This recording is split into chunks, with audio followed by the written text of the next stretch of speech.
नमस्कार दोस्तों, आप सभी का स्वागत है बीपीएससी एनालिसिस के एक नई वीडियो में। इस वीडियो में हम लोग बात करने जा रहे हैं बीपीएससी सैनिटरी के रिजल्ट डेट को लेकर और कट ऑफ को लेकर। कट ऑफ को लेकर मैंने पहले भी वीडियो बनाया था जिसमें मैंने असिस्टेंट प्रोफेसर इलेक्ट्रिकल के एग्जामिनेशन से कंपेयर किया था और असिस्टेंट प्रोफेसर इलेक्ट्रिकल का जो कट ऑफ गया था रिटन एग्जामिनेशन का वो था 66.6%, यानी 67% मान के चले।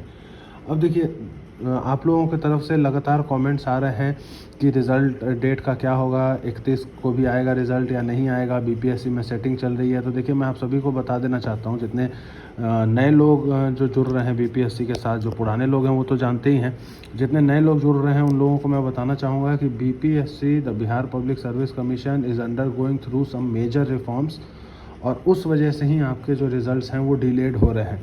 अब आपने एग्ज़ामिनेशन 12 और 13 नवंबर को दिया, आपकी रिज़ल्ट 13 दिसंबर को आने वाली थी, लेकिन आपकी रिज़ल्ट 13 दिसंबर को ना करके 3 महीने, 3.5 महीने लेट हो गई। तो ऐसा क्यों हो रहा है मैं आपको बताता हूँ। जिस दरमियान आपने एग्ज़ाम दिया और रिज़ल्ट आने वाले थे, उस दरमियान बीपीएससी में बड़े बड़े बदलाव हुए। क्या क्या हुए? एग्ज़ामिनेशन कंट्रोलर चेंज,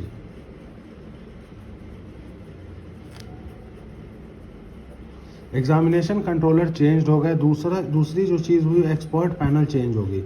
ठीक है, अब ये बहुत ही मेजर चीज़ें होती हैं, क्योंकि मैं बताऊं, एग्जामिनेशन कंट्रोलर का काम होता है एग्जामिनेशन को कंडक्ट कराना, तरीके से कंडक्ट कराना, कोई चीटिंग ना हो, ये सब सारी चीज़ें इनके हाथ में होती है। एक्सपर्ट पैनल का काम होता है क्वेश्चन सेट करना और क्वेश्चंस के आंसर सेट करना। अब देखिए, आपका जो क्वेश्चन सेट हुआ, क्वेश्चंस जो सेट थे आपके, वो एक्सपर्ट पैनल जो पहले थी आपकी फर्स्ट मान लो उसको, तो पहले वाले एक्सपर्ट पैनल ने क्वेश्चन सेट किए, और इसके जो आंसर्स आपको दे रहे हैं, आंसर्स जो आपको दे रहे हैं वो दूसरे वाली एक्सपर्ट पैनल दे रही है आपको।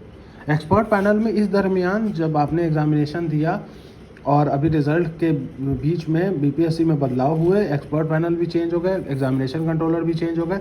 अब क्वेश्चन आपके सेट किए हुए थे एक्सपर्ट पैनल 1 के द्वारा, और क्वेश्चन का आंसर जो अभी दिया जा रहा है वो जो दूसरी एक्सपर्ट पैनल नई वाली जो गठित हुई है उनके द्वारा। तो इस वजह से आप लोगों के रिज़ल्ट में लेट हो रहा है। इस तरह की बातें ना दिमाग में रखें कि भाई चीटिंग हो रहा है या कुछ। चीटिंग होना होता तो 13 दिसंबर के रिज़ल्ट में, जो 13 दिसंबर आपका पहला डेट दिया गया था, 13 दिसंबर और फिर 23 दिसंबर फाइनल रिज़ल्ट का, तो चीटिंग होकर होना होता तो वो उसमें होकर ही आ जाता। ठीक है, और कुछ छात्र होते हैं जो चीटिंग ये सब सारी चीज़ों के चक्करों में होते हैं, उनसे किसी ने कह दिया होता है कि भाई आपका सेटिंग करा देंगे। 5 आंसर बुकलेट तो मैं जानता हूँ जिन्होंने अपने आंसर पूरे बुकलेट को खाली छोड़ा है। तो स्वाभाविक सी बात है कि उनको किसी ने बोला होगा। वो अलग बात है कि सेटिंग वो करा पाए ना करा पाए, वो दूसरा मसला है, लेकिन उनसे किसी ने बोला होगा कि कॉपी खाली छोड़ के आना है, तभी वो छोड़ के आ रहे हैं। तो इस चीज़ पे आप लोग ना जाएं। 286 सीटें हैं, 10% सीटें आएंगी ही खरीदा के, उसमें मतलब बिक के, उसके लिए बेफिक्र रहें। बाकी जो 260 सीट हैं उस पर आपको फाइट करना है। दूसरी चीज़, कट ऑफ को लेकर मैंने वीडियो बनाया। एक एग्जामिनेशन जो बीपीएससी ने हाल फिलहाल में रिज़ल्ट दिया है असिस्टेंट प्रोफेसर इलेक्ट्रिकल का, उससे मैंने कंपेयर किया था। अब देखिए, बीपीएससी ने लगातार बहुत सारे रिजल्ट्स दिए हैं, लेकिन मैंने कभी भी किसी एग्जामिनेशन से कंपैरिजन नहीं किया। इस एग्जामिनेशन से कंपैरिजन करने का मेरा कारण सिर्फ ये था क्योंकि बहुत सारे सिमिलैरिटीज़ थे। एग्जैक्ट सिमिलैरिटी तो नहीं ही मिलेगा, ये तो बट ऑब्वियस सी बात है, लेकिन बहुत सारे सिमिलैरिटीज़ थे।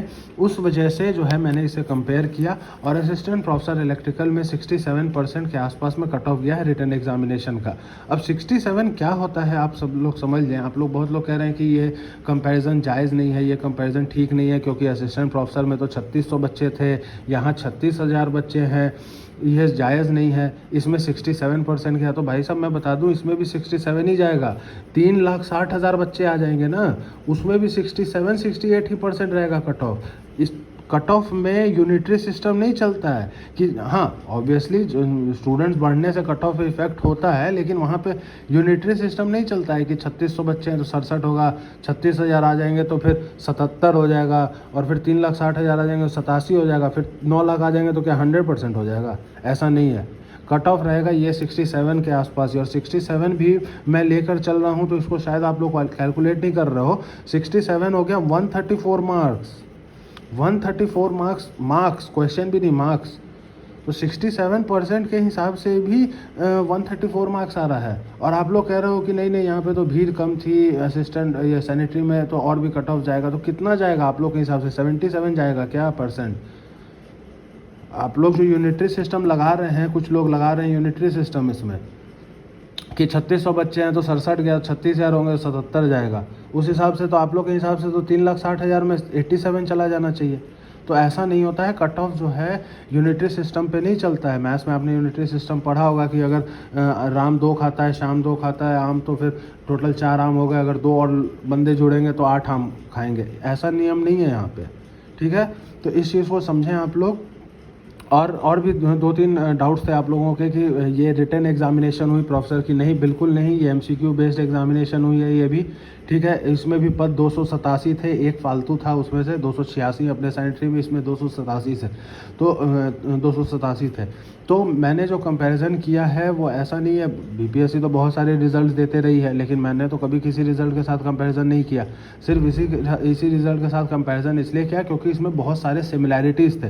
ऑब्वियसली सारी चीज़ें नहीं मिलेंगी, सारी सिमिलैरिटीज़ नहीं होंगी, ठीक है, ये समझ लें आप लोग। और 67% भी जो कट ऑफ गया है इलेक्ट्रिकल में, अगर यहाँ सैनिटरी में भी मान के चलें तो 134 मार्क्स बहुत है। 134 मार्क्स बहुत है। 134 मार्क्स मतलब आप समझ लें कि कितने क्वेश्चंस होते हैं। 130 क्वेश्चंस होते हैं आपके, 130 मार्क्स होते हैं 165 क्वेश्चंस। अब 134 कितने होते हैं आप समझ लो, 171 172 तक ये जा रहा है। आप ही लोग देख लें आप। और उस पर भी कमेंट आ रहे हैं कि नहीं नहीं ये कम मैं बता रहा हूँ, 171 में कम बता रहा हूँ, आप लोग कह रहे हो। तो आप ही लोग बता दें कि भाई क्या जाना चाहिए, 180 190 क्या जाना चाहिए, आप ही लोग कमेंट बॉक्स में बता दें। तो आशा करते हैं ये वीडियो आप लोगों को समझ में आ गई होगी। रिजल्ट डेट क्यों लेट हो रहा है मैंने आपको बता दिया। अभी बहुत ही रिफॉर्म्स हो रहे हैं BPSC में। एग्जामिनेशन कंट्रोलर चेंज हो गए हैं, एक्सपर्ट पैनल चेंज हो गई है। और ये जो कट ऑफ का कंपैरिजन मैंने किया है ये मेरे ख्याल से बिल्कुल जायज़ है, और लगभग इसी 67% भी के आसपास ही आपका यहाँ पे भी रहेगा। आशा करते हैं वीडियो आपको पसंद आई होगी। वीडियो को लाइक, चैनल को सब्सक्राइब करना ना भूलें। मिलते हैं अगली वीडियो में, तब तक के लिए बाय बाय।